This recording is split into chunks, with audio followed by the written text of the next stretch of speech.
E aí, galera? Tudo sussa na montanha-russa da vida? Hoje a gente vai mergulhar num poço fundo e escuro da internet. Porque, vamos ser sinceros, quem nunca sentiu aquela pontada de curiosidade mórbida ao encarar a barra de pesquisa do Google? Mas existem coisas que, meu amigo, é melhor deixar soterradas no fundo do poço mesmo. Coisas que, depois de vistas, jamais abandonam a gente, tipo a musiquinha do Faustão. Se você se acha corajoso e acha que não tem medo de nada, preparei uma lista com 7 pesquisas que você jamais, eu disse jamais, deveria fazer no Google, especialmente se você pretende dormir em paz essa noite. Lembram quando eu falei de coisas sinistras que a gente encontra na Deep Web? Pois é. A Deep Web é um lugar onde os segredos mais obscuros da humanidade se escondem e onde as histórias mais perturbadoras ganham vida. Então, a história que eu vou contar agora não aconteceu exatamente lá, mas acreditem, ela é tão perturbadora quanto. É uma história que desafia a compreensão humana e nos faz questionar os limites da sanidade. Armin Meiwes, vulgo o açougueiro mestre, era um alemão aparentemente normal, até que a polícia descobriu seus planos macabros. Ele vivia em uma pequena cidade alemã, onde ninguém suspeitava do que se passava em sua mente. Ele tinha uma tara bizarra. Queria encontrar alguém disposto a ser devorado. E acreditem, ele encontrou. A internet se tornou seu campo de caça, onde ele procurava por pessoas com desejos igualmente perturbadores. Bernd Jürgen Brandes, em um surto de insanidade ou quem sabe até por livre e espontânea vontade, topou participar dessa fantasia mórbida. Ele respondeu ao anúncio de Meiwes e os dois começaram a planejar o encontro macabro. O que aconteceu depois, meus amigos, é tão grotesco, tão surreal, que eu hesito até em contar. A cena do crime era algo saído de um pesadelo, com detalhes que fariam qualquer um perder o sono. Imaginem um jantar romântico, velas, vinho. Só que no lugar do prato principal, a gente tem algo que desafia a lógica e a moralidade. É uma visão que ninguém deveria ter que imaginar. Melhor eu parar por aqui. Algumas histórias são pesadas demais para serem contadas em detalhes. Só digo uma coisa. Se você tiver estômago fraco, nem pense em jogar o nome desses caras no Google. A curiosidade pode ser perigosa, e algumas coisas é melhor deixar enterradas no passado. Sim? Se você, assim como eu, cresceu na época em que lendas urbanas rolavam soltas na internet, com certeza já ouviu falar do Slender Man. Aquela figura esguia, sem rosto, que assombrava crianças. Mas nenhuma creepypasta se compara ao caso real, de Thomas Neal e sua filha, Jessica. Imaginem a cena. Uma garotinha voltando da escola. O sol começando a se pôr, e de repente... puf! Desaparecida. A polícia, desesperada, interroga o pai, Thomas. A gravação dessa conversa, meus amigos, é de gelar a espinha. Quem ouviu jura de pés juntos que dá pra ouvir sussurros, vozes estranhas, como se o próprio Slender Man estivesse ali, presente na sala. Se você tiver um fone de ouvido sobrando e um coração de aço, procure por Thomas Neal Interrogation. Tape. Mas não diga que eu não avisei. Quem nunca teve um pé atrás com o número 13? Esse número, envolto em mistério e superstição, sempre foi motivo de receio para muitos.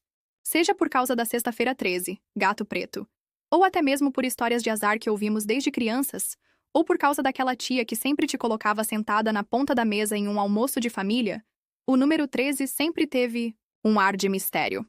Mas existe uma história, uma lenda urbana, que transforma esse número em algo muito mais sinistro. Uma história que faz o sangue gelar e o coração bater mais rápido.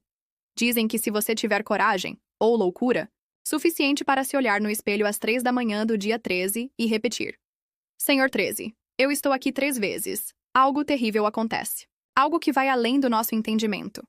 Algo que desafia a lógica e a razão. Alguns dizem que ele aparece no reflexo, uma figura fantasmagórica que te observa do outro lado do espelho. Outros que você sente uma presença maligna, um arrepio, que percorre a espinha e faz os pelos da nuca se arrepiarem. O pior é que existem relatos de pessoas que tentaram essa brincadeira macabra e nunca mais foram vistas. Desapareceram sem deixar rastros, como se tivessem sido engolidas pela escuridão. E nunca mais foram vistas. Suas histórias se tornaram lendas, contadas ao redor de fogueiras e em noites de tempestade. Se você quiser arriscar, a barra de pesquisa do Google é toda sua. Mas lembre-se, a curiosidade pode ter um preço alto. Mas não diga que eu não avisei. Às vezes, é melhor deixar certos mistérios sem resposta. Se você tem pavor de cobra, amigo, pula essa parte. Sério, você não vai querer ver o que eu vou mostrar. Imaginem um ninho, mas não um ninho qualquer. Um ninho gigante com centenas, milhares de cobras, todas emaranhadas, se contorcendo. É de dar pesadelo só de pensar, né? Pois bem, algum ser humano sem coração, ou talvez com muita coragem, resolveu filmar essa cena digna de Indiana Jones. Só que o que era para ser um vídeo rapidinho se transformou num verdadeiro filme de terror. Não vou dar spoiler, mas digamos que a coisa toda sai completamente do controle. Se você for corajoso, ou louco, o suficiente, procure por ninho de cobras no Google. Mas já aviso, você foi avisado. Chapter 5, Zumbis Reais, a Droga Crocodile. The Walking Dead? Guerra Mundial Z? Esqueçam. A realidade, meus amigos, sempre supera a ficção. E quando o assunto é bizarro e assustador, a droga crocodilo ganha de lavada. Imaginem uma substância tão poderosa, tão devastadora, que transforma seus usuários em verdadeiros zumbis. Não estou falando de mortos-vivos famintos por cérebros. Mas a aparência, essa é de arrepiar. A crocodilo causa necrose na pele, expondo os ossos, os músculos. É como se a pessoa apodrecesse de dentro para fora em câmera lenta. As fotos são tão chocantes que muitos duvidam da sua veracidade. Mas acreditem, essa praga existe. Se você duvida, digite Crocodile Effects no Google. Mas já aviso, prepare o estômago. Chapter 6. O Exorcismo de Emily Rose. Não, pior. Se você assistiu O Exorcismo de Emily Rose e achou assustador, prepare-se para conhecer a história real que inspirou o filme. Anneliese Michel, uma jovem alemã, passou por um inferno na Terra. Imaginem vozes demoníacas sussurrando em seu ouvido, convulsões, força sobre-humana. A possessão foi tão intensa que a família recorreu a um padre para realizar um exorcismo. E não foi apenas um. Foram 67 rituais ao longo de 10 meses. O mais assustador é que os áudios dessas sessões foram gravados. Se você tiver estômago forte e coragem de sobra, procure por Anneliese Michel Exorcism Tapes no Google. Mas não diga que eu não avisei. Você pode acabar dormindo com a luz acesa por um bom tempo. Chapter 7. As Almas Perdidas do Edifício. Joelma.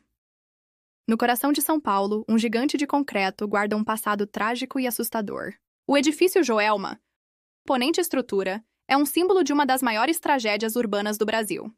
O edifício Joelma, palco de um incêndio devastador em 1974, se tornou sinônimo de tragédia e mistério.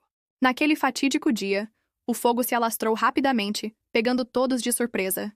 Imaginem chamas altíssimas consumindo cada andar, transformando o prédio em um inferno de fogo. Pessoas desesperadas presas nas janelas, sem ter para onde fugir, clamavam por socorro. Gritos que ecoavam pela cidade, criando uma atmosfera de pânico e desespero. A cena, digna de um filme de terror, deixou cicatrizes profundas na história da cidade. O impacto foi tão grande que até hoje é lembrado com tristeza e horror, mas o pior ainda estava por vir. Durante os trabalhos de resgate, os bombeiros se depararam com uma cena macabra. 13 corpos carbonizados, irreconhecíveis, amontoados dentro de um elevador, como se tentassem escapar juntos do inferno que se formou. A visão era aterrorizante e deixou marcas indeléveis na memória dos sobreviventes e dos socorristas. As almas dessas vítimas dizem, nunca encontraram descanso. Muitos acreditam que o edifício é assombrado por essas almas perdidas. Se você quiser conhecer mais sobre essa história arrepiante, procure por Edifício Joelma no Google. Há muitos relatos e documentários que exploram os mistérios e as assombrações do local. Mas esteja preparado para imagens fortes e relatos de arrepiar. A história do Edifício Joelma é um lembrete sombrio dos horrores que podem se esconder nas sombras da nossa própria cidade. Outro e aí, ainda curioso. Então, meus amigos, sobreviveram a esse mergulho no lado obscuro da internet? Depois de conhecer essas histórias, fica a pergunta. Vale a pena arriscar uma busca no Google e encarar de frente o lado macabro da humanidade? A decisão é de vocês. Mas como diria o sábio tio do Homem-Aranha? Com grandes poderes, vêm grandes responsabilidades. E acreditem, a responsabilidade de lidar com essas imagens perturbadoras, depois é só sua. Bons sonhos, se conseguirem dormir depois dessa.